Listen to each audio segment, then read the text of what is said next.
ஓம் நமச்சிவாய சிவாய நம. அனைத்து தமிழ் உள்ளங்களுக்கும் கனிவான வணக்கங்கள். 12 ஆண்டுகளுக்கு பிறகு நடக்கும் குரு வக்ர பெயர்ச்சி. 119 நாட்கள் பின்னோக்கி சுழலும் குரு பகவான். நவ கிரகங்களில் முழு சுப கிரகமான குரு பகவான் 2024ஆம் ஆண்டு மே 1ஆம் தேதியிலிருந்து ரிஷபராசியில் சஞ்சரித்து வருகிறார். ஒவ்வொரு ஆண்டும் சில கிரகங்கள் வக்ரமடையும். அந்த வகையில் அக்டோபர் மாதம் 9ஆம் தேதி குரு பகவான் ரிஷபராசியில் வக்ரமடைகிறார். இதன் தாக்கம் என்ன? குரு வக்ர பயிற்சி என்றால் என்ன? எத்தனை நாட்கள் நீடிக்கும் என்று பார்க்கலாம். குரு பகவான் இந்த ஆண்டு அக்டோபர் மாதம் 9ஆம் தேதி புதன்கிழமை ரிஷபராசியில் வக்ரமாகி பின்னோக்கி செல்வார். பிப்ரவரி 4, 2025ஆம் ஆண்டு வரை இந்த நிலை நீடிக்கும். வக்ரம் என்பது நேராக செல்லக்கூடிய ஒரு கிரகம் பின்னோக்கி செல்வதை குறிக்கும். ரிஷபராசியில் சஞ்சரிக்கும் குரு பகவான் அடுத்து மிதுன ராசிக்கு செல்லாமல் பின்னோக்கி ரிஷபத்தில் ரோகிணி மற்றும் கிருத்திகை நட்சத்திரத்தில் சுழல்வது குரு வக்ர பயிற்சியை குறிக்கும். ஒவ்வொரு ராசிக்கும் குரு வக்ர பயிற்சி கணிசமான தாக்கங்களை, நல்ல பலன்களை அல்லது தடைகளை ஏற்படுத்தலாம். ஆனால் பொதுவாக குரு வக்ரம் அடைவது என்பது சுப காரிய தடை, விரிவாக்கம், வளர்ச்சி போன்றவற்றில் பாதிப்பு ஏற்படும். இந்த ஆண்டு குரு பெயர்ச்சி எந்த ராசிகளுக்கு நற்பலன்களை தந்ததோ, அதிர்ஷ்டமான பயிற்சியாக இருந்ததோ அந்த ராசிகள் குரு வக்ரமாகும் 4 மாத காலத்தில் குறைவான அளவு நற்பலன்களை பெறுவார்கள். இந்த ஆண்டு குரு பெயர்ச்சி பலன்களில் எந்த ராசிகளில் குரு பகவான் எதிர்மறையான தாக்கம் ஏற்படுத்தினாரோ அந்த ராசிகளுக்கு வரும் 4 மாதம் அமோகமான பலன்கள் கிடைக்கும். அக்டோபர் 9 முதல் குரு வக்ர பயிற்சி தொடங்குகிறது. நவம்பர் 15 வரை சனி வக்ர பயிற்சி நீடிக்கிறது. கிட்டத்தட்ட 40 நாட்கள் 2 முக்கியமான கிரகங்கள் வக்கிரமாக சஞ்சரிக்கிறது. இது ஒரு சில ராசிகளுக்கு அபரிமிதமான நற்பலன்களை, அதிர்ஷ்டத்தை வாரி வழங்கும்.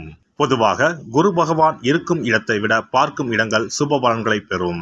குரு பகவான் ரிஷபராசியில் இருந்து 5ஆம் பார்வையாக கன்னி ராசியையும், 7ஆம் பார்வையாக விருச்சிக ராசியையும், 9ஆம் பார்வையாக மகர ராசியையும் பார்க்கிறார். வக்ரமடைந்த குரு பார்வையால் சில ராசிக்காரர்கள் ராஜாதி ராஜ யோகம் பெறப்போகின்றனர்.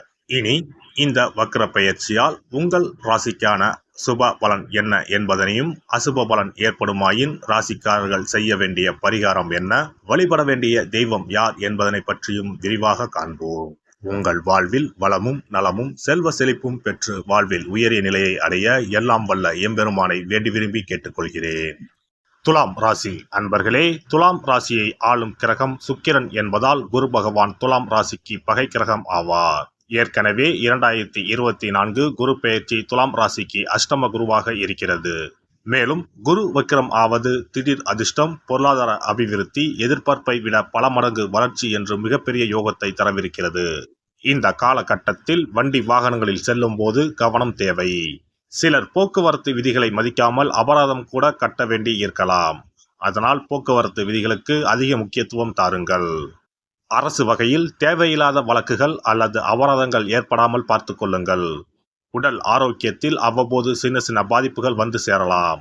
அதனால் உடல் ஆரோக்கியத்தில் கூடுதல் கவனத்துடன் இருந்து கொள்ளுங்கள். வெளி இடங்களுக்கு செல்லும் போது உணவு விஷயத்தில் கூடுதல் அக்கறை எடுத்துக் கொள்ளுங்கள். மொத்தத்தில் ஒவ்வாமை போன்ற பிரச்சனைகள் ஏற்பட வாய்ப்புள்ளது. பொருளாதாரம் ஏற்ற இறக்கமாக இருந்தாலும் கூட சமாளித்து விடுவீர்கள். எனினும் இந்த காலகட்டத்தில் குறிப்பாக சிக்கனத்தை கடைபிடிப்பது நன்மையை தரும். மற்றபடி குடும்பத்தில் சுபகாரிய பேச்சுவார்த்தை தாமதமானாலும் கூட இறுதியில் எல்லாம் நல்லபடியாக நடந்தேறும். சிலருக்கு வீடு வாகனம் தொடர்பாக புதிய கடன்கள் கூட உதயமாகலாம். வெளிநாடு செல்லும் பாக்கியம் தாமதமாகாமல் இருக்க இறைவனை வேண்டிக் கொள்ளுங்கள். உத்தியோகத்தில் கூடுதல் கவனத்துடன் இருந்து கொள்ளுங்கள். உங்களை நம்பி கொடுக்கப்பட்ட வேலைகளை நீங்களே செய்வது நல்லது. பிறரை நம்பி ஒப்படைக்க வேண்டாம். விடுப்பு விஷயங்களில் கூட கூடுதல் கவனத்துடன் இருக்க வேண்டும். திடீர் பயணங்கள் அலைச்சலை தரும் என்பதால் முடிந்த வரையில் பயணங்களை திட்டமிட்டு செய்யுங்கள். அதே போல பயணங்களில் கூடுதல் விழிப்புணர்வுடன் இருந்து கொள்ளுங்கள். மொத்தத்தில் மேல் அதிகாரிகளை அதிகம் அனுசரித்து செல்ல வேண்டிய காலகட்டம் இதுவாகும். இந்த காலகட்டத்தில் வேலை மாறுவது நல்லதல்ல. புதிதாக வேலை தேடும் அன்பர்கள் கூட இப்போதைக்கு கிடைக்கும் வேலையை பார்ப்பது நல்லது. புதிய தொழில் தொடங்கவும் இது ஏற்ற நேரம் இல்லை. அதே போல தொழில் அல்லது வியாபாரத்தில் அவ்வப்போது தொய்வு நிலை காணப்பட்டாலும் கூட இறுதியில் அதனை சமாளித்து விடுவீர்கள். சக வியாபாரிகளை பகைத்து கொள்ளாமல் இருப்பது நல்லது. சிலருக்கு அரசு வகையில் கெடுபிடிகள் அதிகரிக்க இடமுண்டு. அதனால் அரசுக்கு செலுத்த வேண்டிய வரி பாக்கிகளை செலுத்தி விடுவது நல்லது. கொடுக்கல் வாங்கல் போன்ற விஷயங்களில் அதிக முதலீடுகளை செய்யும் சமயத்தில் கூடுதல் கவனத்துடன் இருக்க வேண்டும். தொழில் அல்லது வியாபாரத்தில் புதிய கடன்கள் ஏற்பட வாய்ப்புள்ளது. கவனமாக இருப்பது நன்மை தரும். அரசியல்வாதிகள் தங்களது செல்வாக்கை காப்பாற்றிக் கொள்ள அதிகம் பாடுபட வேண்டியிருக்கும். குறிப்பாக மேடை பேச்சுகளில் கவனமுடன் இருக்க வேண்டும். விவசாயிகள் எதிர்பார்க்கும் லாபத்தை பெற கூடுதல் முயற்சிகளை எடுக்க வேண்டி இருக்கும். அரசு உதவிகள் சீக்கிரம் கிடைக்க இறைவனை வேண்டிக் கொள்ளுங்கள். கலைஞர்கள் இப்போதைக்கு கிடைக்கும் வாய்ப்புகளை பயன்படுத்தி முன்னேற பாருங்கள். ஒப்பந்தங்களில் கையெழுத்திடும் சமயத்தில் கவனத்துடன் இருப்பது நன்மையை தரும். பெண்கள் உடல் ஆரோக்கியத்தில் கூடுதல் கவனம் செலுத்துவது நல்லது. கணவன் மனைவி இடையே இடைவெளி அதிகரிக்காமல் பார்த்துக் கொள்ளுங்கள். முடிந்த வரையில் பிரச்சனைகளை பேசி தீர்த்துக் கொள்ளுங்கள். வண்டி வாகனங்களில் செல்லும் சமயத்திலும் மற்றும் பேருந்துகளில் ஏறு சமயத்திலும் கூடுதல் கவனத்துடன் இருப்பது நன்மையை தரும். மாணவர்கள் கல்வியில் கூடுதல் கவனம் செலுத்த வேண்டிய தருணம் இது. முடிந்த வரையில் ஞாபக மறதி போன்ற பிரச்சனைகள் வராமல் பார்த்துக் கொள்ளுங்கள். ஒரு முறையாவது குலதெய்வ கோவிலுக்கு சென்று வாருங்கள். நன்மையே நடைபெறும். சிறப்பு தொகுப்பு. இனி வரவே வராது என நினைத்த பணம் திரும்பி வருவதற்கு இதை மட்டும் செய்தால் போதும். நாம் கஷ்டப்பட்டு சேர்த்த அல்லது சம்பாதித்த பணத்தை யாரையாவது நம்பியோ அல்லது அவர்களுக்கு உதவி செய்வதற்காகவோ கொடுத்து ஏமாந்து இருக்கலாம். அப்படி இழந்த பணத்தை திரும்ப இனி வரவே வராது என நினைத்த பணத்தை கூட சில எளிய தாந்திரீக பரிகாரங்களை முறையாக செய்தால் திரும்ப பெற முடியும். இழந்த சொத்து, இழந்த பணம் மற்றும் நகை ஆகியவற்றை திரும்ப வீடு தேடி வர வைப்பதற்கான எளிய பரிகார முறைகள் பற்றி இங்கே தெரிந்து கொள்வோம். இந்த 2 முறைகளில் எந்த முறை நமக்கு எளிமையானதோ அதை செய்து பயன்பெறலாம். வாங்கிய பணத்தை திருப்பி கொடுக்க முடியாமல் கடன் தொல்லையால் அவதிப்படுபவரை போல் பணத்தை கொடுத்துவிட்டு அதை திரும்பி வாங்க முடியாமல் தவிப்பவர்கள் அதிகம் இருக்கத்தான் செய்கிறார்கள். யாராவது அவசரம் என பண உதவி கேட்கும்போது நட்பின் அடிப்படையிலோ அல்லது இருக்கப்பட்ட சிலர் பணம் கொடுத்திருப்பார்கள்.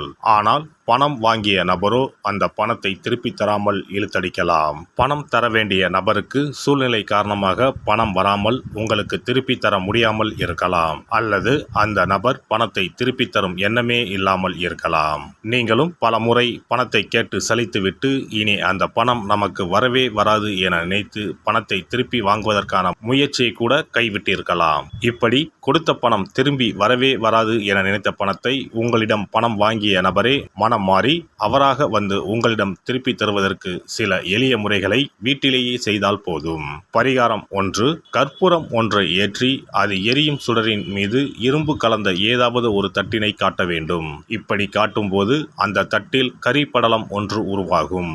இந்த கரியை உங்களின் வலதுபுற நடுவிரலில் எடுத்து ஒரு தெளிவான வெள்ளை காகிதத்தில் உங்களுக்கு பணம் கொடுக்க வேண்டிய நபரின் பெயரை எழுதி கொள்ளுங்கள். பிறகு அந்த பேப்பரை சிறியதாக மடித்து உள்ளங்கையில் வைத்துக் கொண்டு உங்களுக்கு பணம் கொடுக்க வேண்டிய அந்த நபரின் முகத்தை மனதில் நினைத்து கொண்டு அவர் உங்களுக்கு பணம் கொடுத்து விட்டதாகவும் உங்களுக்கு வரவேண்டிய பணம் அனைத்தும் வந்துவிட்டதாகவும் நினைத்து கொள்ளுங்கள். அந்த நபரின் பெயர் எழுதிய காகிதத்தை வீட்டின் பூஜை அறையில் வைத்து விடுங்கள். பிறகு அதை ஆற்றில் போட்டு விடலாம். பரிகாரம் 2. ஒரு சிறிய கிண்ணத்தில் மஞ்சளை தண்ணீர் கரைத்து எடுத்துக்கொள்ளுங்கள். ஒரு குச்சியால் அந்த மஞ்சளை தொட்டு வெள்ளை காகிதத்தில் பணம் தர வேண்டிய நபரின் பெயரை எழுதி கொள்ளுங்கள். ஓம் ஸ்ரீ கார்த்த வீர்யாஜுனாய நமக என்ற மந்திரத்தை 27 முறை சொல்லி பணம் கொடுக்க வேண்டிய நபர் உங்களுக்கு தர வேண்டிய பணம் அனைத்தையும் கொடுத்து விட்டதாக நினைத்து வேண்டிக் கொண்டு அந்த காகிதத்தை சுற்றி வெள்ளை நூலால் கட்டிவிட வேண்டும். பிறகு அந்த காகிதத்தை ஆற்றிலோ கடலிலோ போட்டுவிட வேண்டும்.